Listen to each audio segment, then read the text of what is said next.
2, 1, please. Hello, I'm Warren Buffett and, Bonjour, je suis Warren Buffett. Mon nom ne vous est sûrement pas étranger. Au cours de mes 80 ans d'existence, j'ai eu la chance de gagner énormément d'argent.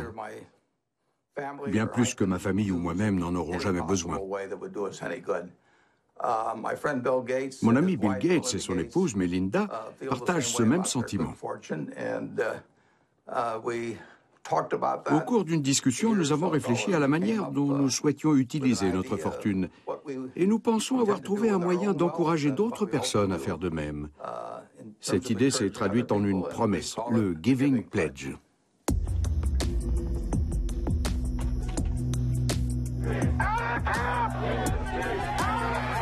La crise financière sévit depuis 5 ans.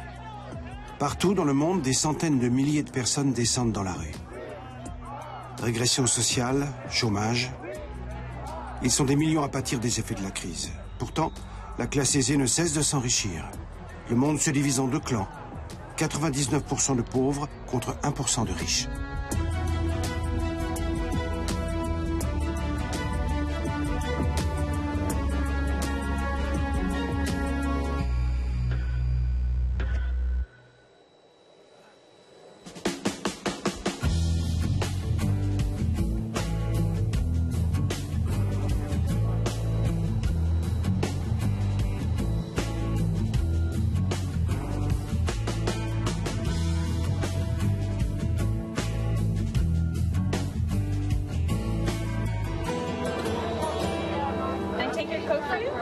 I'll just leave it on for a while. Thanks.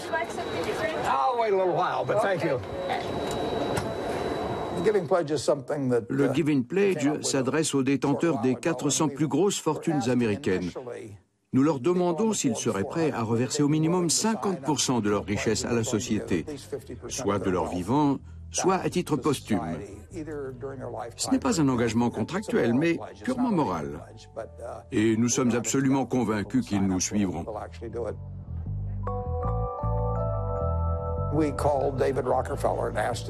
Nous avons demandé à David Rockefeller d'organiser un dîner à New York. À cette occasion, nous avons discuté de philanthropie avec 8 ou 10 autres invités. 3 dîners similaires ont eu lieu, et les réactions se sont révélées positives. J'ai ensuite contacté 35 de mes connaissances et je leur ai fait parvenir la lettre dans laquelle je m'engageais personnellement. Quelques jours plus tard, je les ai recontactés afin de répondre à d'éventuelles questions et d'évaluer leur degré d'intérêt. Plus de la moitié d'entre elles étaient prêtes à signer à leur tour. Cette promesse de don, qui représente plusieurs milliards de dollars, compte à ce jour 70 signataires aux États-Unis. Parmi eux, le fondateur de Facebook, Mark Zuckerberg, le maire de New York, Michael Bloomberg, l'éditeur de logiciels et fondateur d'Oracle, Larry Ellison, mais aussi Baron Hilton, l'héritier des hôtels du même nom, le producteur et réalisateur George Lucas, le fondateur de Domino's Pizza Thomas S. Monaghan, le milliardaire David Rockefeller, l'un des pionniers d'eBay, Jeff Skoll, ainsi que le fondateur de CNN et magnat de la presse, Ted Turner.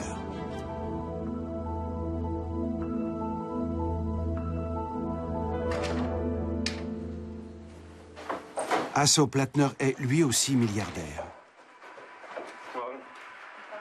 Il s'est bâti l'une des plus grosses fortunes d'Allemagne grâce au groupe SAP, géant du logiciel, dont il a été le cofondateur en 1976. S'il fait volontiers don d'importantes sommes d'argent, ils ne se sont pas concernés par le Giving Pledge de Warren Buffett. Je suis tout à fait d'accord sur le principe de reverser de l'argent lorsqu'on a eu la chance de faire fortune. Personne ne l'a jamais emmené dans l'au-delà. En tout cas, c'est mon avis personnel. En revanche, on peut en faire don. Ça permet d'avoir bonne conscience et de se dire qu'on contribue à une cause noble. Je pense que c'est justement ce qui a inspiré Warren Buffett et Bill Gates. Melanie? Wann ist Kopenhagen? Januar. Wievielte Januar? Es hört sich so leicht an. Ça paraît facile comme ça. Si vous donnez la moitié de votre fortune, ça ne changera pas grand-chose pour vous. Mais si je cède la moitié de mes actions, qui les achètera? En Allemagne, personne. Un Américain peut-être. Je connais quelques personnes potentiellement intéressées. Mais ce seront plus vraisemblablement des Asiatiques, des Chinois. Qu'est-ce que ça signifie à long terme? Dans ma vie quotidienne, effectivement, ça ne changera rien. Ça n'aura aucune incidence sur mon pouvoir d'achat. En revanche, je ne jouerai plus un rôle prépondérant, décisif, dans l'entreprise. Quand la majorité des actions changent de main, c'est la personne qui les a acquises qui a le dernier mot et qui prend les décisions.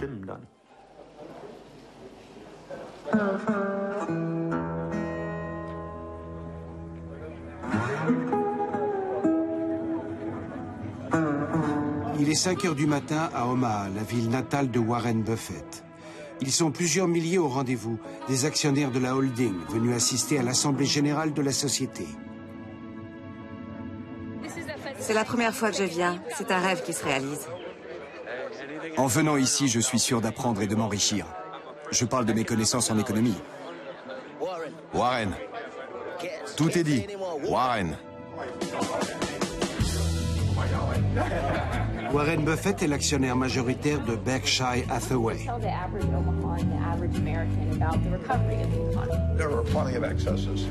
Grâce à des placements judicieux, il a fait de sa société un conglomérat international. C'est aujourd'hui une légende de la finance. Sa stratégie d'investissement est très simple. Il achète des sociétés sous-évaluées, générant beaucoup d'argent, et les laisse se développer tranquillement. Puis il réinvestit les bénéfices dans de nouvelles acquisitions. Au début de la crise bancaire, les parts détenues par Warren Buffett dans l'agence de notation Moody's et la banque d'investissement Goldman Sachs lui ont valu des critiques. Toutefois, il n'a jamais été personnellement impliqué dans un quelconque scandale. Warren Buffett a permis à bon nombre d'actionnaires de s'enrichir. Ils sont près de 40 000 à venir assister à l'Assemblée générale.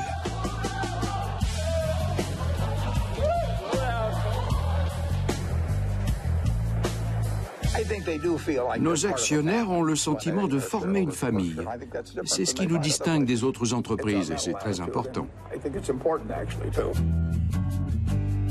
Berkshire Hathaway détient tout ou partie du capital de 170 entreprises. Des participations d'une valeur totale d'environ 370 milliards de dollars. Nous ciblons des entreprises qui bénéficient d'un avantage concurrentiel durable, de manière à pouvoir nous représenter clairement où elles en seront dans 5, 10 ou 20 ans. Prenons un exemple simple, Coca-Cola. On sait pertinemment que d'année en année, l'entreprise continuera de vendre une importante part de la production mondiale de soda. Et ce n'est pas prêt de changer. Les gens en consommeront toujours. Donc il n'est pas difficile d'évaluer les perspectives d'avenir d'une société comme celle-là. Avec sa participation dans des sociétés comme Coca-Cola, Warren Buffett est devenu le 3e homme le plus riche du monde. Aujourd'hui, il souhaite faire don de cette fortune colossale. 99% de mes richesses, et même plus encore, seront reversées à la société. Je n'en ai pas besoin. La société, en revanche, saura quoi en faire. Je serai toujours aussi heureux, même avec beaucoup moins d'argent. Ce n'est pas pour autant que je veux être pauvre. Le jour de l'Assemblée générale, toute la ville d'Omaha est en effervescence. Le restaurant préféré de Warren Buffett ne fait pas exception. It's going to be out in the middle of the dining room underneath the crystal ball. Okay. How many guests will he be having with I'm him? not quite sure, and we don't know what time, but he will be arriving shortly. Cette entreprise familiale s'est essentiellement constituée une clientèle d'habitués, parmi lesquels le milliardaire. Ce soir, c'est le dîner annuel des actionnaires de Berkshire Hathaway. Alors j'ai mis une nappe et des fleurs pour marquer le coup.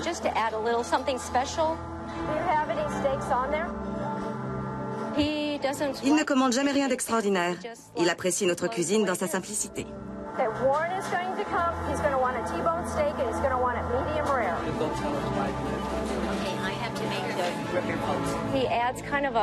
Il émane de lui une sorte d'énergie positive chaque fois qu'il entre quelque part. Il est toujours plein d'entrain et de bonne humeur.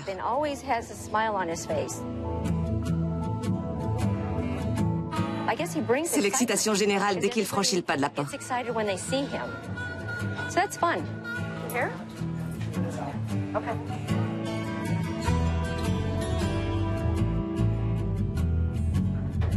He's 2 minutes out.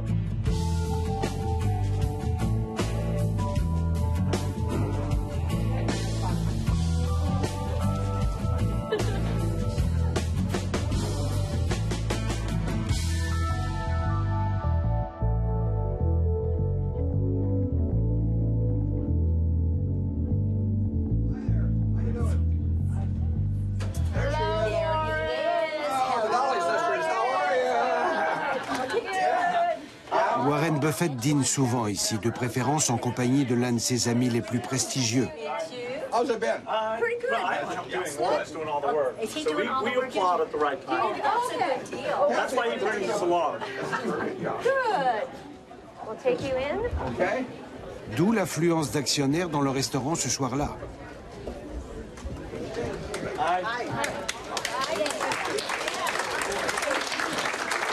This is your table? This is your table? July 5th, 1991. Le 5 juillet 1991, ma mère a reçu la visite d'une amie qui voulait lui présenter Kay Graham, alors propriétaire et directrice du Washington Post. Et Kay était elle-même accompagnée de Warren Buffett. Comme j'étais débordé, je ne voulais pas me joindre à eux, mais ma mère a insisté. Alors j'ai fini par passer et j'ai rencontré Warren. Il m'a posé des questions sur différentes entreprises, qui faisaient les choses bien ou mal. Je lui ai répondu. Je lui ai à mon tour posé des questions. Il m'a surpris par la finesse de son analyse. Nous avons passé la journée à discuter, au point de faire abstraction des autres invités. Nous nous sommes liés d'amitié et nous sommes restés très proches depuis ce jour.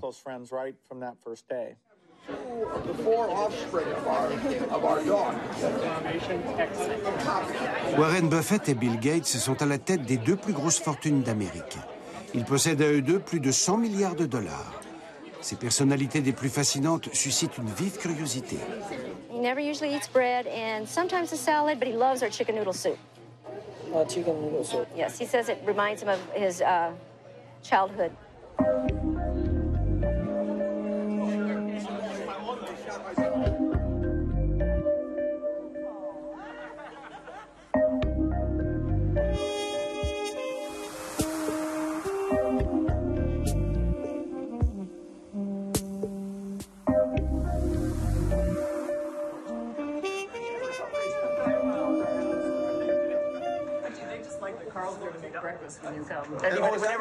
Les deux milliardaires se voient régulièrement.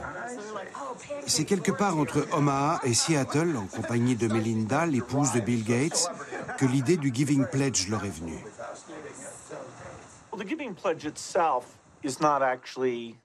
L'objectif du Giving Pledge n'est pas de rassembler des fonds, ni de les répartir.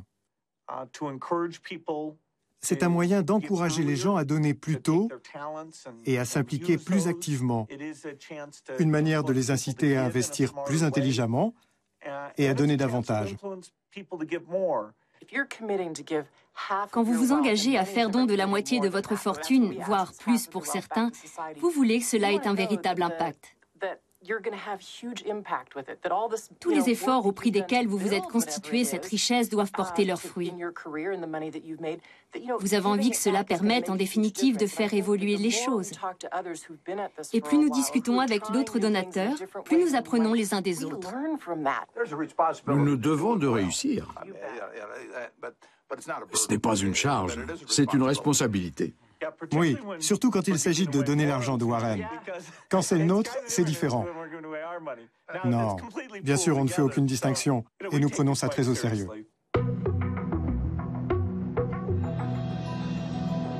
On trouve également en Europe des philanthropes de premier ordre. Pourtant, le Giving Pledge est resté ici sans écho. Vous parlez de l'initiative de Bill Gates et de Warren Buffett.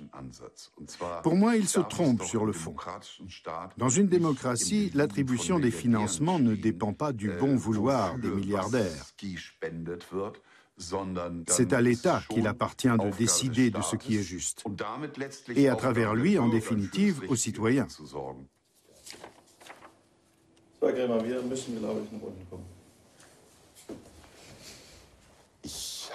J'ai hérité d'une entreprise en grande difficulté après le décès de mon père en 1987.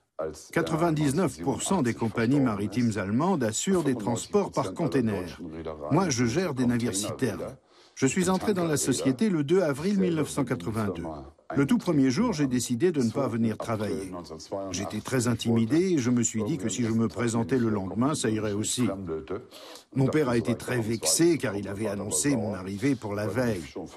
J'ai donc commencé le jour suivant et pendant les 2 premiers mois, je suis resté assis sur la chaise qui est là et j'ai passé mon temps à écouter, à prendre des notes au sujet des entreprises et des clients.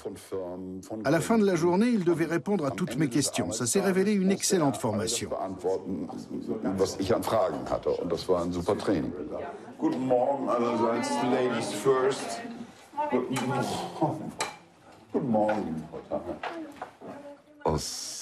Pour de multiples raisons, je considère mon entreprise comme ma maison et mes collaborateurs comme ma famille.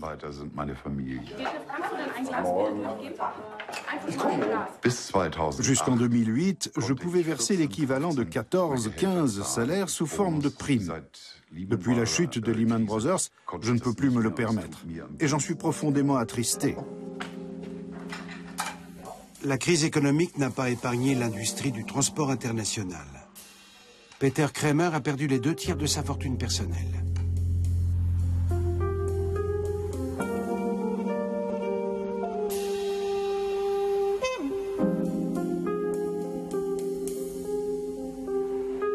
Au siècle dernier, la famille Rothschild s'est élevée au rang des dynasties les plus riches et les plus influentes d'Europe.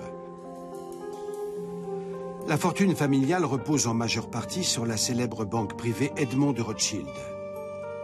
Aujourd'hui, la baronne Ariane de Rothschild a convié les plus importants clients de la banque à une conférence organisée dans le château familial de Prégny, à Genève. Il y a 2 serveurs par table de 10. Et on fait un service quand même gant blanc, service à la française, etc. C'est vrai que c'est pratiquement du service de palace. C'est un ensemble de choses qui va avec la maison, avec la famille aussi, puisque bon, ils ont quand même aussi un nom à tenir, etc. La famille est, elle aussi, dans l'obligation de défendre sa fortune. La crise a engendré de lourdes pertes chez certains banquiers et investisseurs. Même en tant que banquier, j'étais assez affolée par les montants, la taille des transactions, les montants, les enjeux. Oui, c'est une partie de la globalisation, mais c'est pas représentatif. Et surtout, je pense qu'il y a une perte de valeur qui est très choquante. Enfin, c'est très frappant.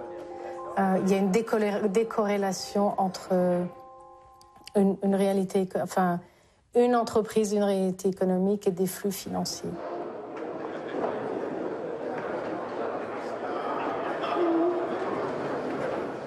Chers amis, mesdames, messieurs, contrairement à ce que nous pouvions penser, l'orage de la crise économique n'est pas derrière nous.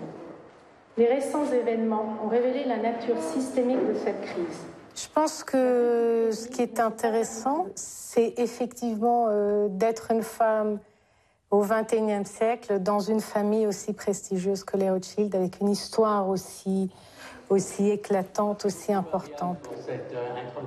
Chaque génération contribue de façon artistique, de façon capitalistique, financière, de façon artistique, de façon philanthropique. Je ne connais pas un membre de la famille Rothschild qui n'ait pas une fibre philanthropique.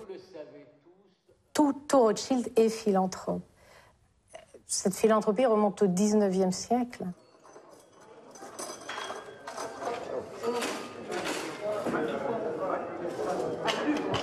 La tradition est profondément ancrée dans l'histoire de la famille Rothschild.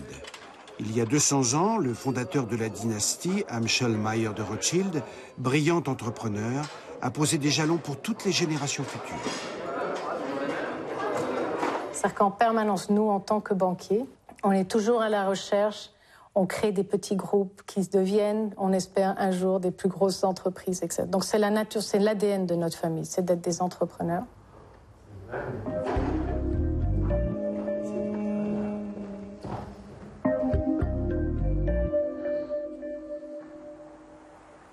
Retour dans le Middle West américain. Warren Buffett s'apprête à recevoir la visite d'une amie de longue date. Voilà bien longtemps que Bess Opichinski n'a pas fait le déplacement jusqu'à Omaha. Son amitié avec l'investisseur remonte aux années 90. Elle travaillait alors dans une banque et était conseillère client de l'entrepreneur. Il y a 2 ans, elle a perdu son emploi et depuis, elle est au chômage. And I was putty in your hand. You were? But I still remember because I dealt with Debbie for several months and then when I... You know, we've been through some tough economic times. Nous traversons une époque extrêmement difficile du point de vue économique. Beaucoup de personnes ont été licenciées. J'ai occupé le même poste pendant 23 ans. Et d'un seul coup, tout a volé en éclats. Quand on perd son gagne-pain, on est assailli par le doute. On se pose des questions, on perd confiance en soi. Or, avoir un ami comme Warren Buffett, ça aide. Quand on a l'estime d'une personne comme lui, on se dit qu'il reste de l'espoir. Je suis sûre qu'il y a un emploi qui m'attend quelque part et que d'autres personnes finiront par reconnaître ma valeur. Je ne tiens pas à dépendre professionnellement de Warren. Ce serait beaucoup attendre d'un ami et je lui serais trop redevable. Notre amitié risquerait d'en pâtir.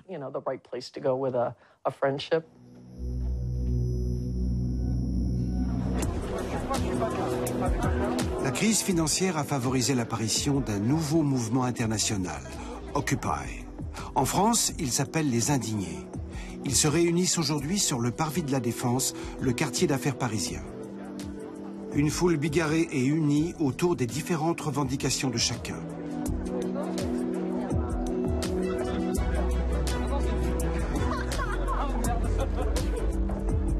Ils ont choisi de faire corps, car seuls, ils se sentent impuissants. Leur slogan, nous sommes les 99%. On voit là à côté toutes les grandes tours des grandes entreprises du CAC 40. Et puis il y a pas mal de sièges sociaux de banques ici. Il y a Dexia, il y a la Société Générale qui est ici. Nous, on pense qu'il faut se mobiliser. Il est important que les 99%, c'est-à-dire les gens qui triment, qui bossent, qui ont des problèmes de logement, voilà, les gens qui vivent, les gens normaux, il n'y a pas de raison que ces 99%-là puissent pas s'exprimer, alors que 1% se gave sur les autres. Comme on est dans un système de démocratie directe et horizontale, on fait très attention à ce qu'il n'y ait pas des personnes qui se retrouvent en position de leader.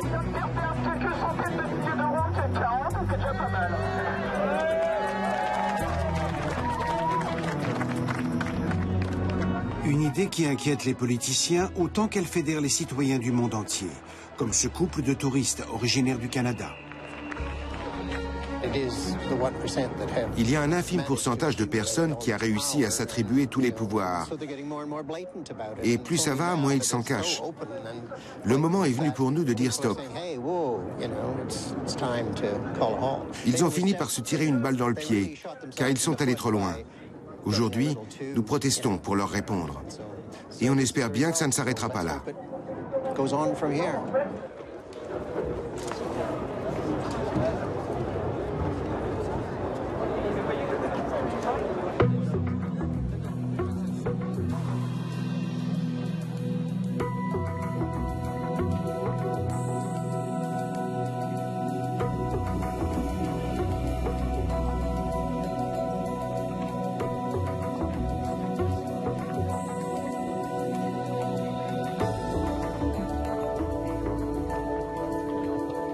Dans le port de Saint-Tropez, les concurrents de la prochaine régate terminent leurs préparatifs.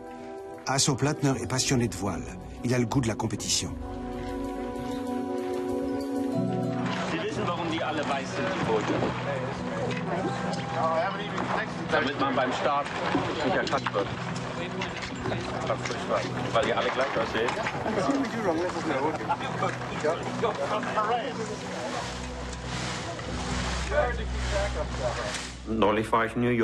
Je suis allé à New York récemment. Il y avait une manifestation d'Occupy Wall Street. Évidemment, j'ai gardé mon calme. Mais j'ai quand même été interloqué. Sans même savoir qui vous êtes ni ce que vous faites, ils vous jettent. Vous devriez avoir honte. J'ai souri et je suis monté dans mon taxi.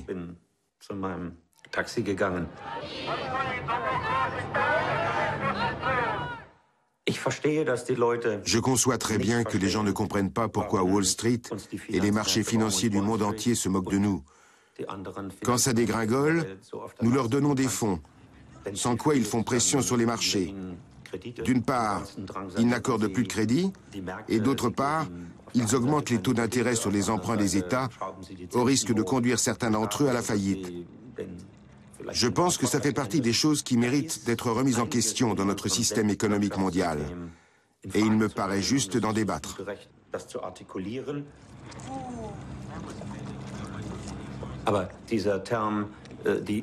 En revanche, l'expression « les 1% de riches » me pose problème. C'est une forme de discrimination à l'égard des personnes qui ont tout simplement eu plus de succès dans leur carrière que les 99% restants. On les stigmatise comme s'ils avaient fait quelque chose de mal pour réussir.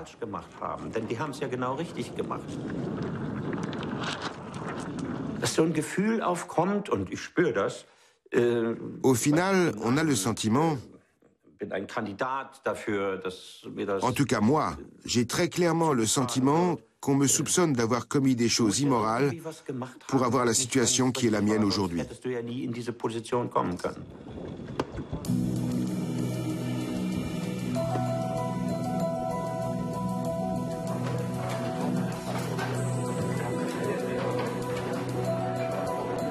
La famille Rothschild emploie essentiellement du personnel permanent. Cédric. Bon, merci. Merci. Et je repasse après. Ça va? Ça va? Emmanuel used to work at the hotel, at the Mondavoie. So he's back with us. Bon? Oh, ben, bonne chance, hein?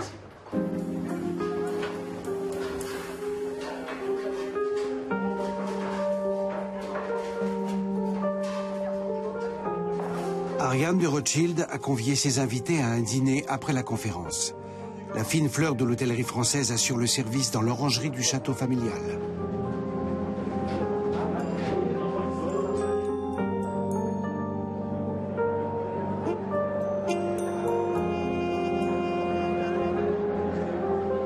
Un cercle très exclusif auquel n'ont accès que quelques privilégiés.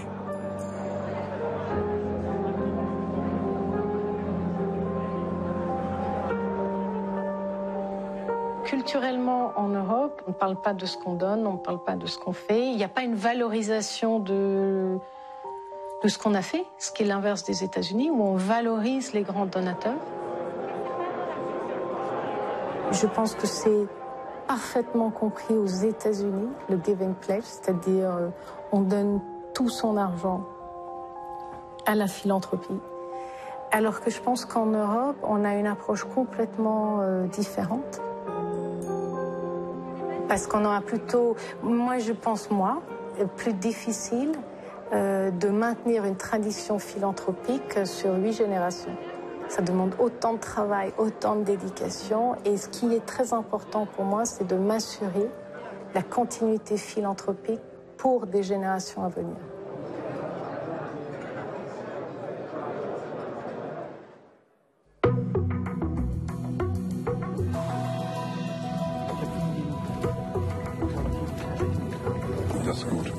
L'armateur Peter Kramer est également philanthrope. Aux côtés de Nelson Mandela, il a lancé le programme des écoles pour l'Afrique. Il parcourt régulièrement le monde pour promouvoir ce projet. Il souhaite que chaque enfant puisse avoir accès à l'éducation. Des écoles pour l'Afrique est à ce jour la plus importante initiative privée jamais lancée dans ce domaine.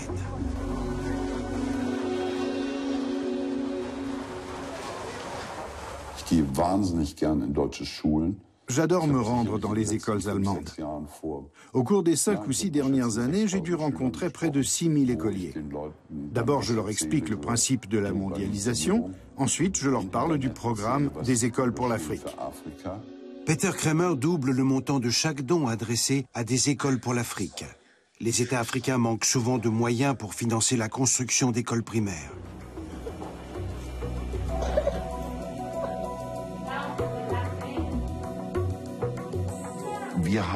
Ici, nous sommes confrontés à une pauvreté relative. Là-bas, elle est absolue. La pauvreté relative concerne les personnes qui gagnent 60% ou moins de 60% du salaire moyen. La pauvreté absolue frappe celles qui disposent de moins d'$1 américain par jour.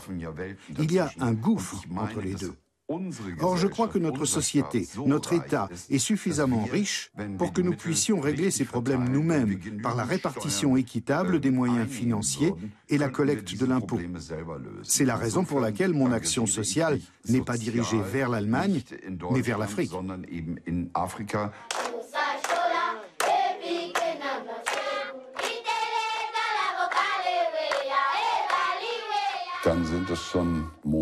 On est parfois appelé à vivre des moments très intenses, voire très enrichissants. Une richesse qui va bien au-delà du simple fait de posséder de l'argent.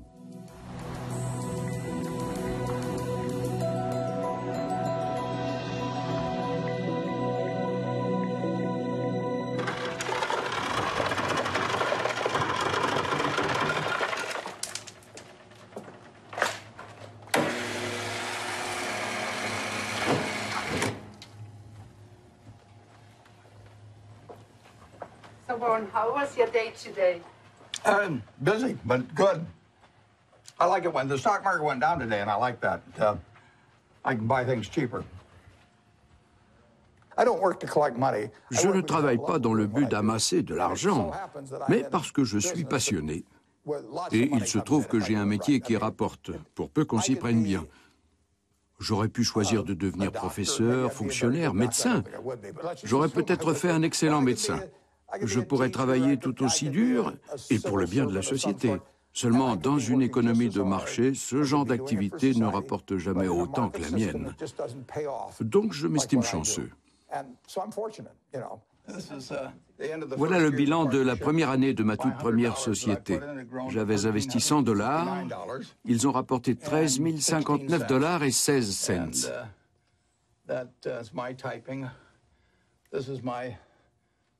Il y avait mon beau-père, mon copain de fac, sa mère, ma tante, ma sœur et mon beau-frère. Ils ont été mes premiers associés. Et ça, c'est le rapport d'activité de la société quand nous l'avons dissoute et que nous avons payé les dividendes. Le gouvernement est là pour prélever une partie de ses revenus, et parfois une grosse partie, et répartir ensuite cet argent. Une majorité de personnes, la tranche des 20 à 65 ans, fait partie de la population active. Mais il y a aussi énormément de jeunes et de personnes âgées dont il faut s'occuper, sans oublier ceux qui ont d'autres problèmes comme les handicapés. Une société aisée, si elle est juste, doit prendre soin de l'ensemble de ces gens. I'll just leave you? Okay. Okay.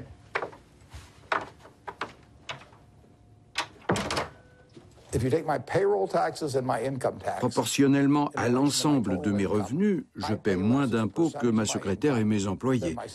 Je trouve ça inacceptable. Mais ça n'a pas toujours été le cas. Au cours des 20 dernières années, le système n'a pas cessé d'évoluer en faveur des riches aux États-Unis. Je connais des gens qui ont de l'argent, parfois même énormément, et qui s'inquiètent pourtant. Ils sont tout aussi conscients que moi que les écarts qui se creusent au sein de la société sont un danger, au même titre que le manque de financement dans le domaine de l'éducation ou encore le vieillissement croissant de la population. Nous ne manquons pas de mission d'intérêt général. C'est une question d'équilibre. Le gouvernement doit prélever suffisamment d'impôts pour pouvoir mener à bien ses missions, et notamment venir en aide aux personnes dans le besoin, sans qu'elles perdent pour autant la volonté de se prendre en main. C'est l'éternel problème en politique. Il y a des impôts, comme les droits de succession, auxquels je suis favorable. Dans l'ensemble, aux États-Unis comme en Europe, on est plutôt à l'aise avec cette question. Vous êtes tenté de prendre un maximum d'œufs à la poule aux œufs d'or, pour les donner à ceux qui n'ont pas de poule du tout. Mais si vous lui en prenez trop, elle finira par ne plus vouloir pondre du tout.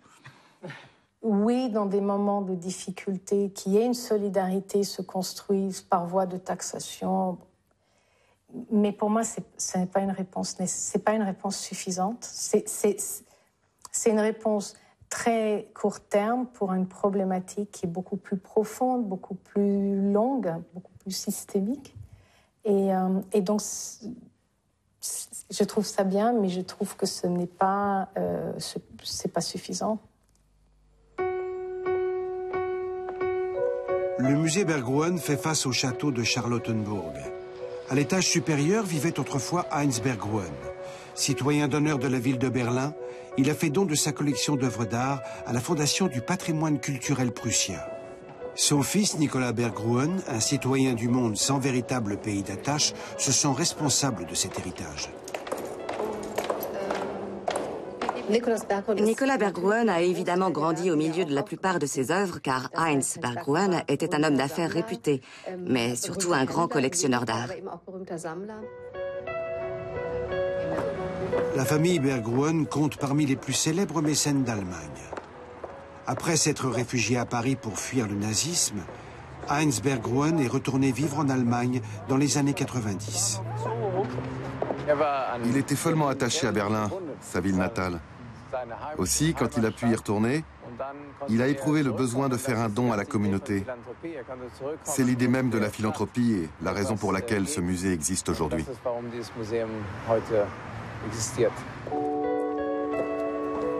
Le bâtiment est actuellement en rénovation et doit être agrandi.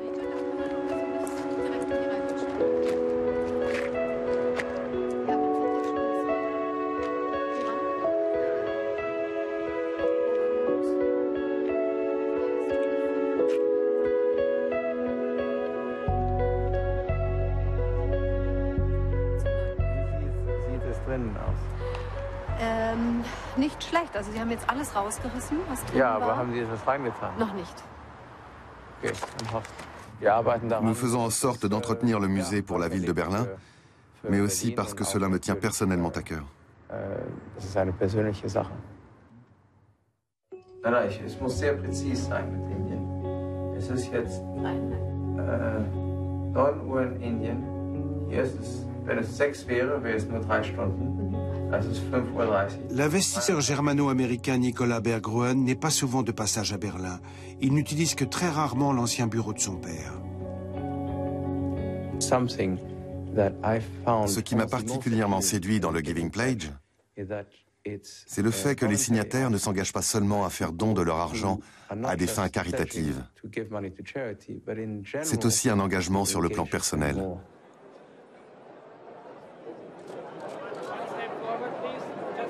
Nicolas Berggruen a signé la promesse de dons formulée par Warren Buffett et Bill Gates. Il fait régulièrement d'importantes donations. Parmi les bénéficiaires, le musée juif de Berlin, dont le directeur Michael Blumenthal est à l'initiative de cette réception.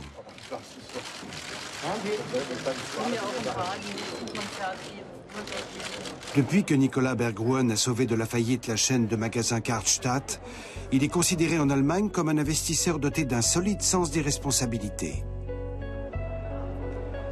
Il met son important réseau de contacts au service de ses affaires, mais aussi de ses projets philanthropiques.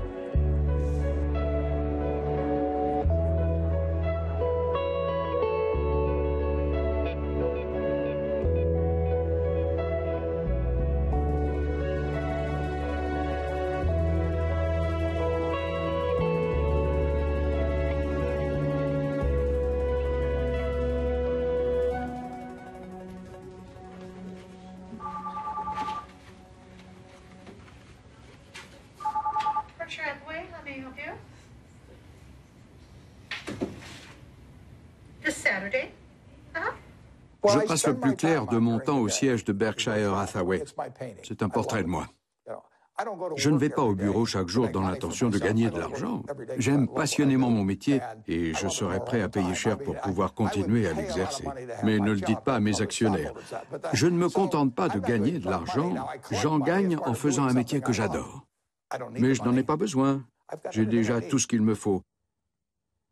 J'accorde beaucoup d'importance au Giving Pledge, mais je n'y consacrerai jamais le temps ni l'énergie que je peux mettre dans ma société. Chaque année, Warren Buffett donne plusieurs milliards de dollars d'actions à la fondation Bill et Melinda Gates.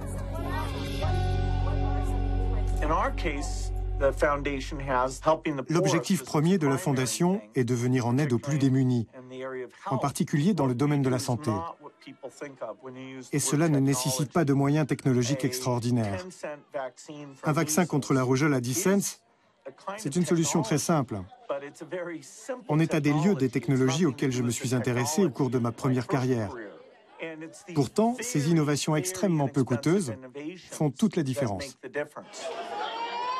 Bill Gates a quitté la direction de Microsoft et se consacre aujourd'hui exclusivement à l'action de sa fondation.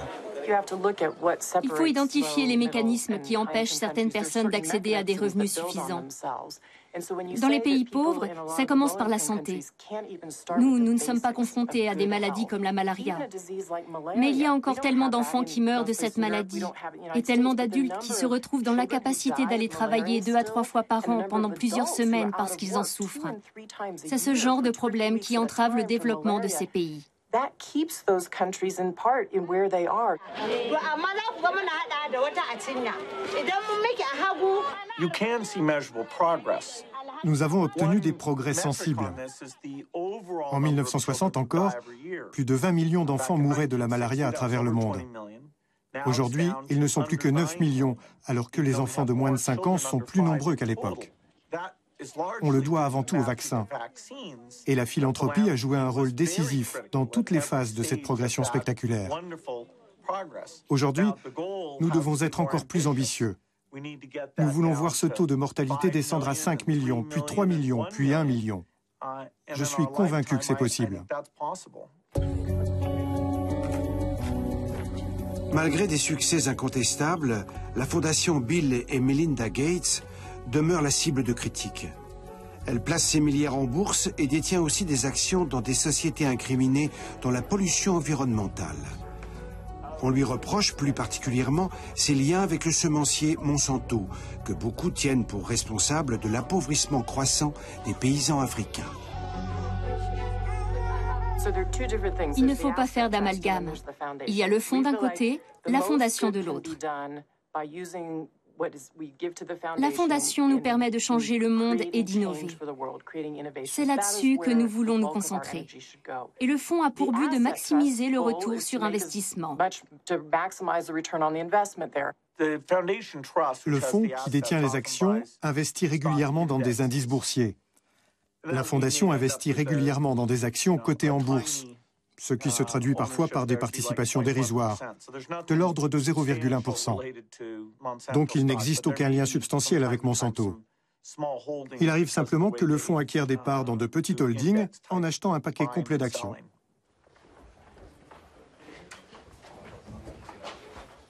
Hasso Plattner, quant à lui, encourage la formation professionnelle. Il a fondé un institut rattaché à l'université de Potsdam. Désireux de renforcer la recherche en Allemagne, il investit par la même occasion dans l'avenir de sa branche d'activité et de son entreprise, le groupe SAP.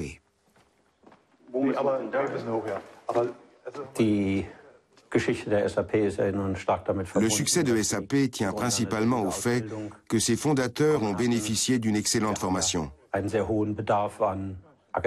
Aujourd'hui, nous avons grandement besoin d'universitaires. Investir dans ce domaine s'imposait donc comme une évidence. Ich war überhaupt das erste Mal da, in Peking, Nanjing und Shanghai. Und wie hat's Ihnen gefallen? Sprachlos. Ja. Sprachlos. Also wir müssen uns ganz warm anziehen. L'Institut Hasso Plattner reprend l'idée des équipes interdisciplinaires lancées par l'université Stanford qui forment une partie de l'élite américaine. À l'Institut, on fait collaborer des étudiants spécialisés dans des domaines extrêmement variés. Les Américains fonctionnent très différemment de nous. Et étonnamment, dans une université aussi prestigieuse que celle de Stanford, certains enseignements se transmettent de manière beaucoup plus pragmatique et pratique à la fois. Donc, je me suis inspiré d'une partie de ces méthodes pour les appliquer ensuite à Potsdam. Das habe ich noch gar nicht gesehen, das Neue. Das wird immer besser, aber davon braucht man mehr. Das wäre sozusagen Machen Sie. Warum geht's denn da schneller hier, ne? Hier kann man halt auch was schreiben und dann erscheint es. Ja, so jetzt, wenn alle mit so einem Ding hier ausgerüstet sind, also hier dran kann nur der Koordinator arbeiten, habe ich jetzt gelernt. Und das heißt, also meine Sticker kann ich hier malen. Und wenn ich den hier auf den Knien liegen habe oder auf dem Ding, das ist schon mal... Und Sie stehen in der Gruppe und da können Sie auch mit Ihrem Handy mal schnell... Mehrere gleichzeitig. Ja. Genau. Mehrere gleichzeitig. Sie können auch in Ihrem Hotelzimmer sitzen und von überall weitermachen. Stanford n'a pas tout inventé, mais son institut de design est clairement à la pointe de l'innovation. Aussi, nous nous sommes inspirés de leurs méthodes dans notre manière d'organiser les exercices, de former les équipes. Elles ont fait leurs preuves chez nous comme aux États-Unis ou en Chine. Ça fonctionne bien partout. Il faut donc croire que c'est une méthode de travail qui convient bien à l'espèce humaine. Ou tout au moins, que l'homme a besoin de passer par une phase ludique de création de prototypes pour entamer le développement d'un projet.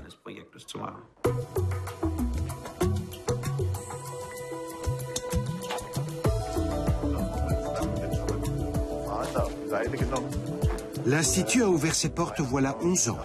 Hasso Plattner prend le projet très à cœur. Ce perfectionniste ne laisse aucun détail au hasard. Es ist richtig gelungen mit der Bankplatte. Die muss dann nur im Frühjahr gereinigt werden. Comment sont nées la Fondation Carnegie, les universités Vanderbilt et Stanford? C'est de ce questionnement qu'est partie l'idée de fonder une université à Potsdam. Si d'autres avaient pu le faire en leur temps, il n'y avait aucune raison que ce ne soit pas possible de nos jours. Certes, nous ne sommes pas aussi riches qu'ils l'étaient. Certains d'entre nous ont eu de la chance ou détiennent des parts dans une grosse entreprise. Eux, ils disposaient de moyens colossaux. Et c'est formidable qu'ils aient financé de telles universités qui restent à la pointe de l'innovation américaine depuis un siècle. Was sind die eigentlich hier? Aber wenn Sie das von oben machen, dann das ist Ach so. Und zwar sind die HPI-Farben. Aha. Ja. Und die haben mal vorsichtig angefangen, die verdichten sich immer mehr Richtung Eingang und sollen so führen. Ja? Also man könnte mehr davon machen. Wir haben gedacht mal Le monde est en proie à des problèmes très difficiles à résoudre, notamment dans les domaines de l'éducation, de la santé. Et quand on brigue une réélection, on ne peut pas se permettre d'échouer sur ces points. Les philanthropes privés, eux, peuvent assumer l'échec, même si ce n'est pas le but. Ils sont en mesure de s'attaquer à des questions délicates.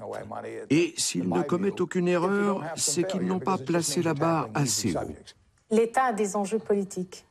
Enfin, l'État, tel qu'on l'appelle, il est de gauche, de droite, de centre-droite, etc. Donc c'est vrai qu'il y a un certain nombre de sujets qui ne seront pas forcément faciles à aborder parce que c'est un gouvernement. La philanthropie privée, qui n'a pas de compte à rendre, peut se permettre d'aller dans des domaines que j'appellerais apolitiques, que ce soit gauche-droite, qu'il soit religieux, laïque. C'est la liberté que nous avons. La philanthropie ne joue jamais qu'un rôle de catalyseur. Elle peut encourager les innovations, soutenir les chercheurs. Mais prenez l'exemple des vaccins. La philanthropie ne peut pas tout faire à elle seule. Les entreprises privées ne sont pas de taille. L'État doit s'engager et apporter des financements. Nous avons déjà pu constater que ça fonctionnait. Il faut que les philanthropes privés, les ONG et les gouvernements travaillent main dans la main s'ils veulent parvenir à changer le monde. Les riches peuvent faire des dons. D'ailleurs, je les y encourage.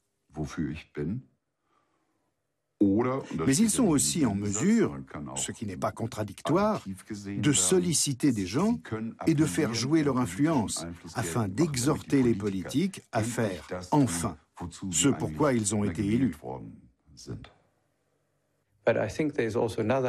Si les plus riches montrent qu'ils sont prêts à partager leur énergie, leurs connaissances et leur argent, ils donnent, selon moi, un signal important, particulièrement en période de crise.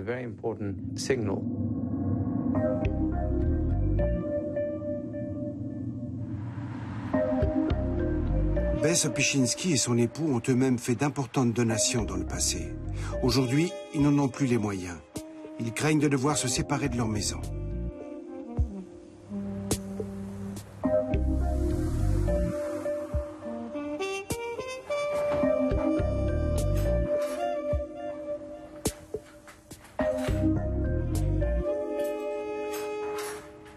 Il y a 2 ans, tous deux ont successivement perdu leur emploi. Depuis, ils vivent de leurs économies et reçoivent l'aide de leur famille.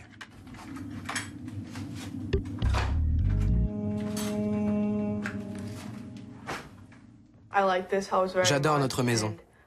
Je n'ai pas du tout envie de déménager ni de quitter mes copains, surtout que j'ai du mal à m'en faire.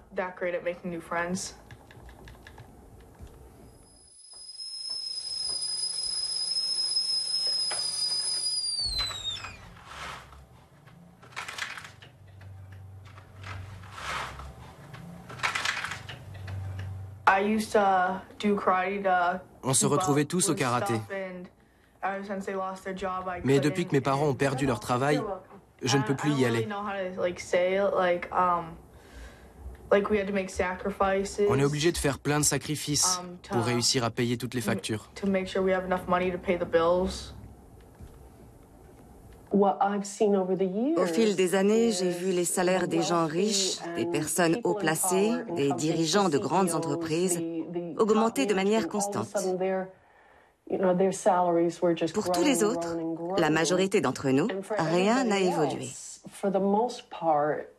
Aujourd'hui, nous en payons le prix.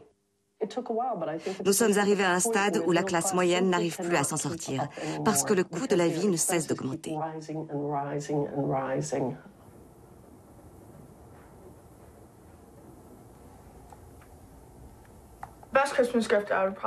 Pour moi, le plus beau cadeau de Noël serait que ma mère retrouve une bonne place pour qu'on puisse payer nos factures.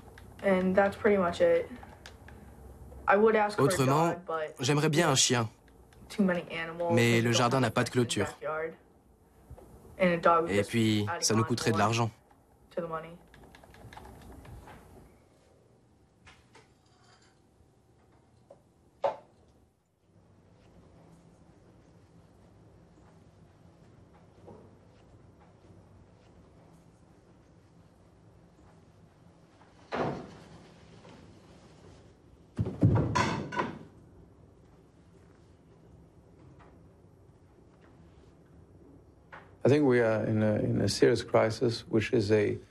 Nous traversons une grave crise qui est partie pour durer longtemps.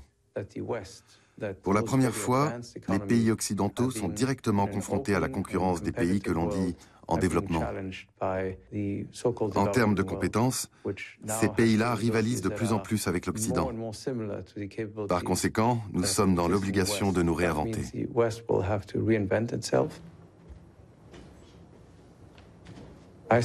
Je considère cela comme une chance, mais c'est aussi une gageure considérable, en particulier sur le plan politique.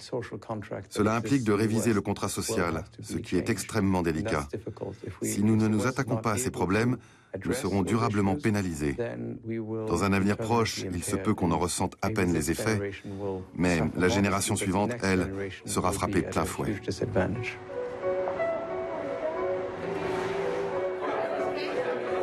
Nicolas Berggruen a fondé un institut. Il regroupe en son sein d'anciennes personnalités politiques et des experts de la finance qui élaborent ensemble des programmes de réforme. Il travaille entre autres sur la dette des pays de l'Union européenne.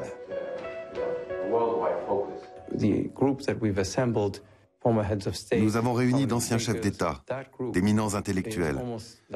Nous avons formé en quelque sorte un G20 fantôme. Concrètement, le G20 est le forum qui dirige le monde. Les chefs d'État s'y rassemblent pour débattre des problèmes majeurs et des moyens d'y remédier. En revanche, les membres de notre groupe n'occupent plus de fonctions officielles et ne sont plus dans la perspective d'une réélection. Ils peuvent donc réfléchir à ces mêmes questions librement, sans aucune pression politique. Ce cercle repose sur un principe simple. Les anciens chefs d'État réfléchissent à des solutions qu'ils n'auraient pas osé envisager au cours de leur mandat. Il ne s'agit pas seulement d'un groupe de réflexion. L'objectif est d'agir. Nous nous contentons de donner des impulsions et nous nous mettons humblement au service des questions que nous abordons. La responsabilité des décisions revient aux hommes et aux femmes politiques actuellement au pouvoir, cela va de soi. Mais certains pourraient juger utile de bénéficier d'un regard extérieur et qui plus est désintéressé, chacun d'entre nous ayant renoncé à toute ambition politique.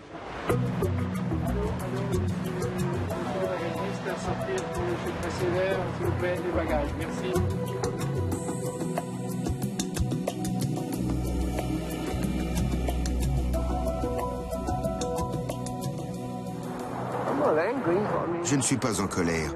Les riches font fortune ou ils héritent, après tout. L'argent reste dans la famille, je n'ai rien contre eux.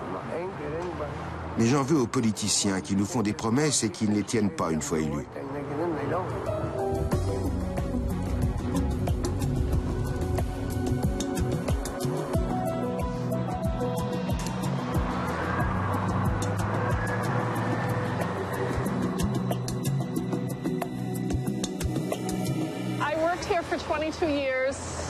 J'ai travaillé ici pendant 22 ans.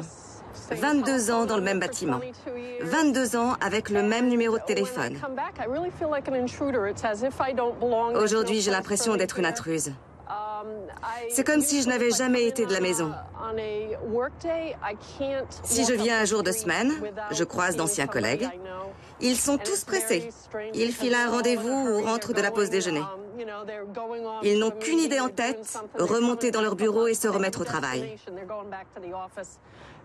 Parfois, j'arrive à attraper quelqu'un. On bavarde 10 minutes, puis il remonte. Et moi, je reste plantée là. Je me sens inutile.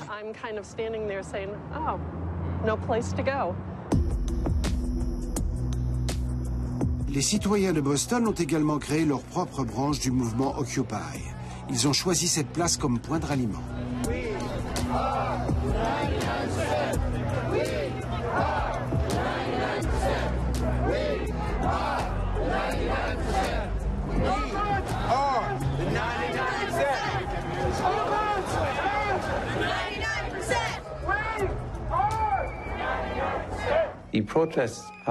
Leurs revendications ne portent sur aucun point en particulier. D'une manière générale, ils protestent contre le système et, indirectement, contre l'attitude de la classe politique dirigeante. Trop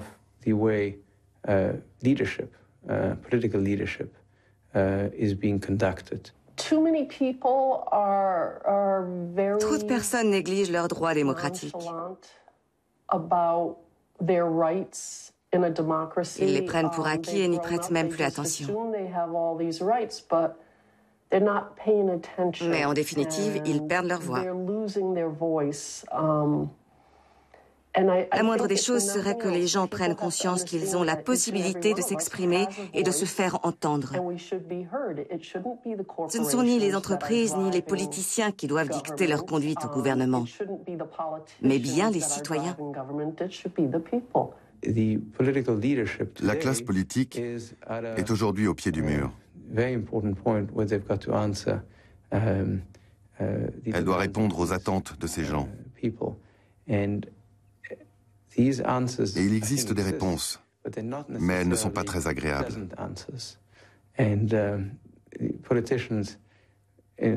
Les politiciens subissent une pression extraordinaire. Ils doivent être réélus ou veiller à la réélection de leur parti. C'est l'une des principales faiblesses de la démocratie occidentale. Et cela explique en partie la frilosité des dirigeants lorsqu'il s'agit de proposer des solutions concrètes ou de prendre des mesures impopulaires. Nous devons trouver un moyen de nous faire entendre. Cela ne tient qu'à nous. Je dis ça maintenant, mais est-ce que je m'en suis préoccupée auparavant? Non. J'étais trop accaparée par ma famille, par mon travail. Mais aujourd'hui, j'ai le sentiment que je dois me battre pour faire valoir mes droits. Et cela s'applique à chacun d'entre nous.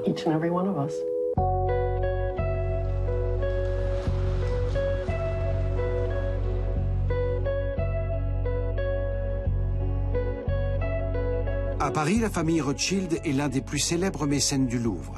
Elle finance aussi des hôpitaux et des écoles. Mais la génération actuelle entend marquer un tournant.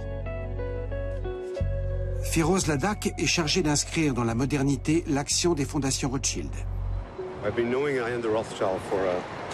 Je connais Ariane de Rothschild depuis très longtemps. Nous nous sommes rencontrés en Afrique où nous avons tous les deux passé une partie de notre enfance avec nos parents. Son père est allemand et sa mère française. Nous avons l'un et l'autre étudié dans une université anglaise. Elle peut se montrer très exigeante, voire autoritaire. Ses racines germaniques peut-être, mais elle reste extrêmement chaleureuse. Depuis le 19e siècle, la famille Rothschild est établie dans un hôtel particulier situé à proximité du palais de l'Élysée. Voici mon salon.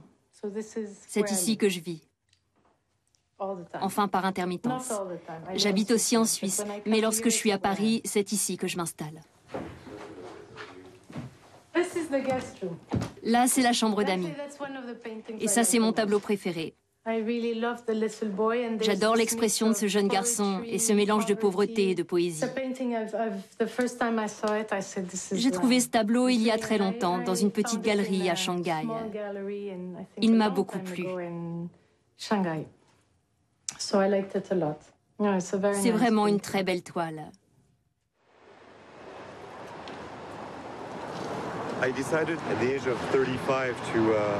À l'âge de 35 ans, j'ai décidé de me réorienter professionnellement. Je travaillais depuis 12 ans dans une banque d'investissement et j'ai eu envie de me consacrer à la philanthropie. Au sortir d'une expérience comme la mienne, dans le monde de la finance, je trouvais que l'idée de me tourner vers le social et de remettre à neuf un réseau de fondations historiques comme celui-ci constituait un défi intéressant. Les plus anciennes fondations Rothschild ont plus de 100 ans. Et j'estime qu'assurer leur pérennité au XXIe siècle est une mission qui en vaut la peine.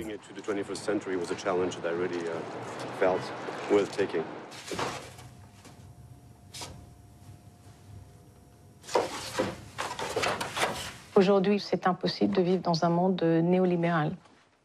À partir du moment où on le voit aujourd'hui, tous les excès, ou à peu près, ont été permis. Et je pense qu'on a une responsabilité, on a tous une responsabilité sociale.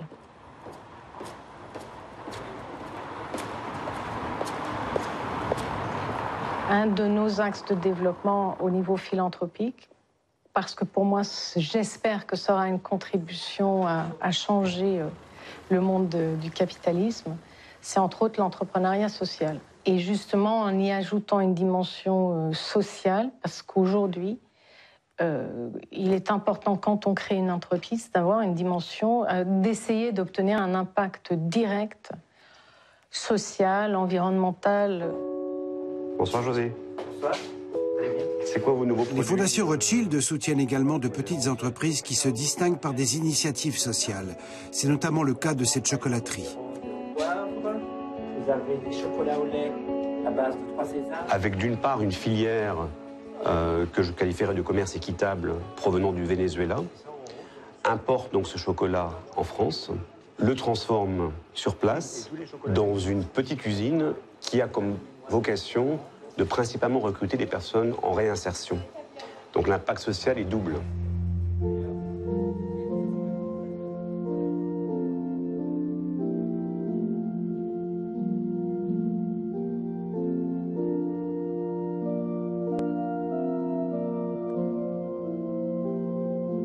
Nous sommes de retour à Hambourg pour le baptême de Tommy, le fils de Peter Kremer.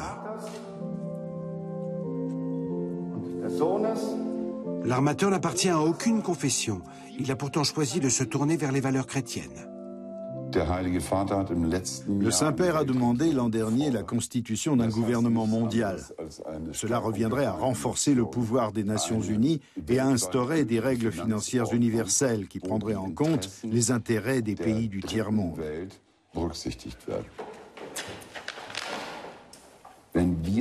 Si nous voulons vraiment vivre dans un monde équitable, au sens du premier objectif du millénaire pour le développement, Nous devons nous engager à réduire de moitié le taux de pauvreté absolu d'ici 2015.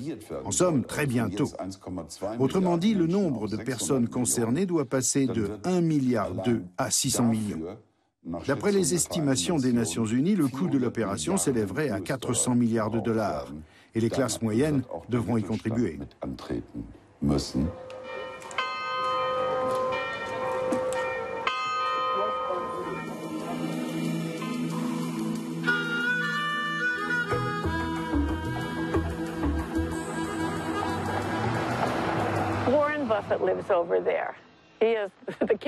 Warren Buffett vit dans cette maison.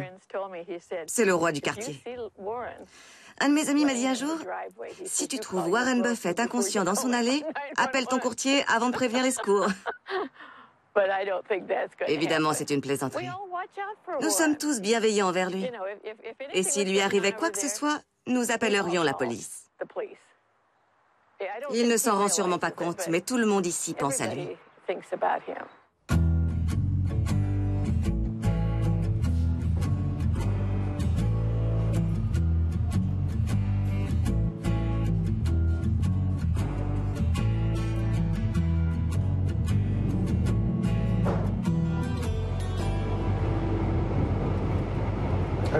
Je fais ce trajet depuis 49 ans.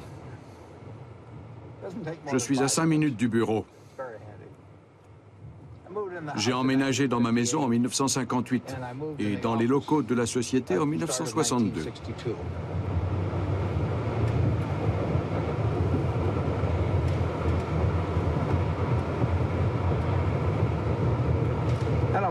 J'espère bien continuer 20 ans encore. Quand ma femme et moi avions une vingtaine d'années, nous nous sommes dit que le jour où nos enfants seraient autonomes, nous ferions don à la société de tout ce que nous aurions de superflu. Son décès en 2004 a changé la donne.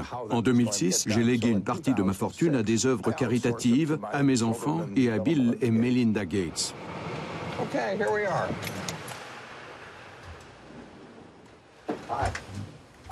Je crois à la notion de division du travail. Je ne tonds pas ma pelouse moi-même, je n'ai pas non plus mis mes enfants au monde. Je fais appel à des gens plus qualifiés que moi pour ce genre de choses. Et je me cantonne à faire ce pour quoi je suis doué. Naturellement, mon père est très exposé du fait de sa réussite. Mais ma mère aussi était une personne exceptionnelle. Comme lui, elle a mis toute son ardeur à défendre des causes humanitaires et à lutter contre l'injustice. Ils avaient tous les deux un sens profond de l'éthique.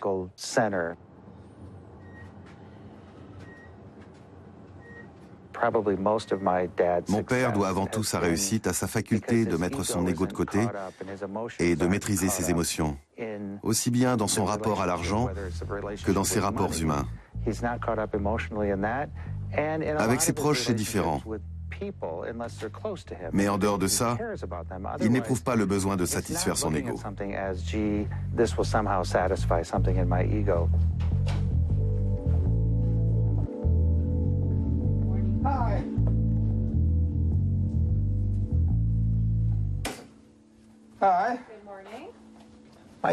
Mon père a toujours cru en moi et il m'a toujours soutenu, peu importe la quantité d'argent que je gagnais et la manière dont je le gagnais. Il m'a encouragé à faire de mon mieux. Mes 3 enfants ont grandi dans le même état d'esprit.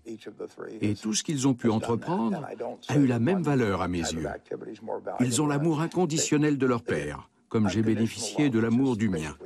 L'amour inconditionnel est ce qu'il y a de plus précieux dans ce monde. Être aimé de cette manière est une chance inouïe.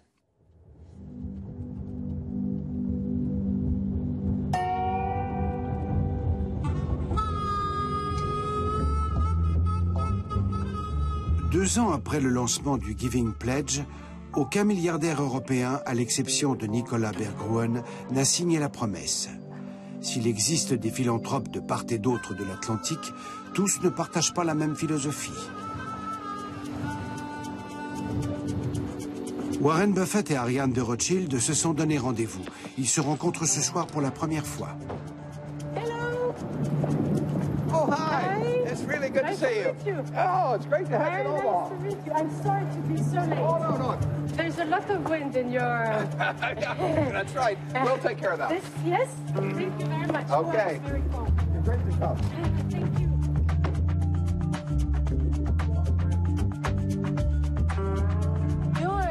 De quelle origine êtes-vous? Oh, j'ai des origines variées, à la fois françaises, allemandes et anglaises. Il n'y a qu'une centaine de Buffett aux États-Unis sur 310 millions d'habitants. Ma sœur a fait des recherches généalogiques. Elle a découvert une île dans le Pacifique Sud sur laquelle on trouve 200 Buffett sur 3000 habitants. Alors elle y est allée avec le chanteur Jimmy Buffett et ils ont appris que l'île abritait autrefois un bagne. Tous ces Buffett étaient en fait des assassins et des criminels en tout genre. Mais vous connaissez l'origine du nom Buffett? Je crois que c'est anglais. Anglais.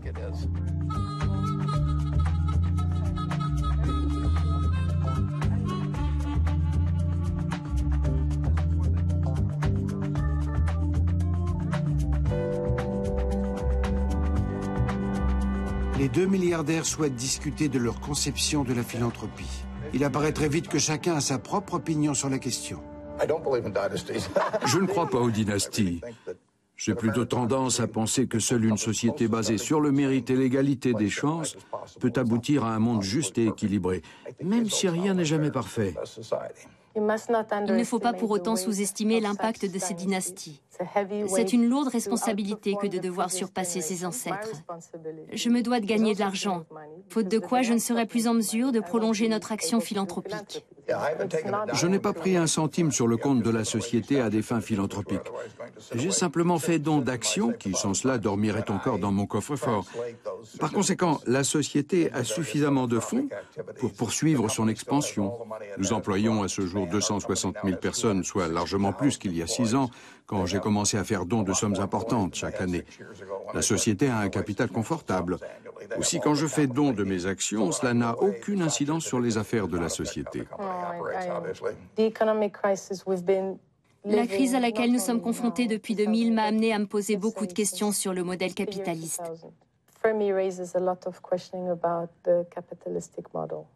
Je crois au capitalisme, mais il me paraît indispensable que nous corrigions certaines choses.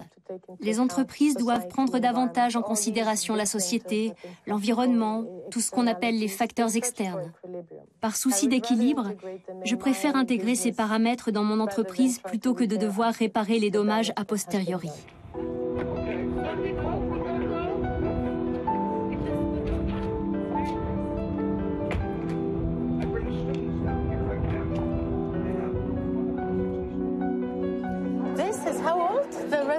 It's 1933.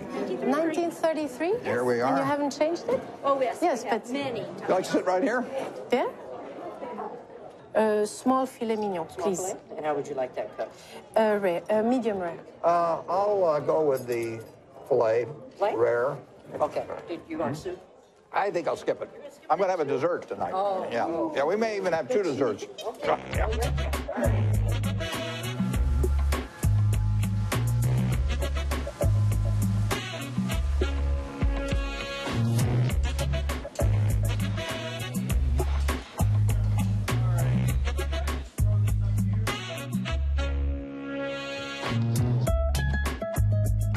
Oh, we're going to get a steak from Donna.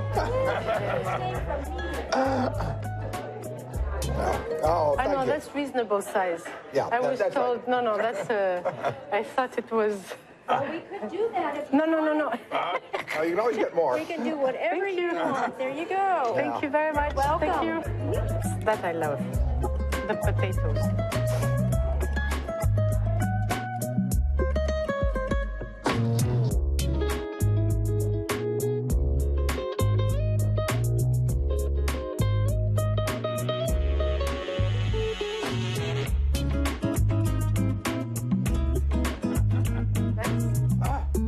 Well, Thank you that very is much. gorgeous.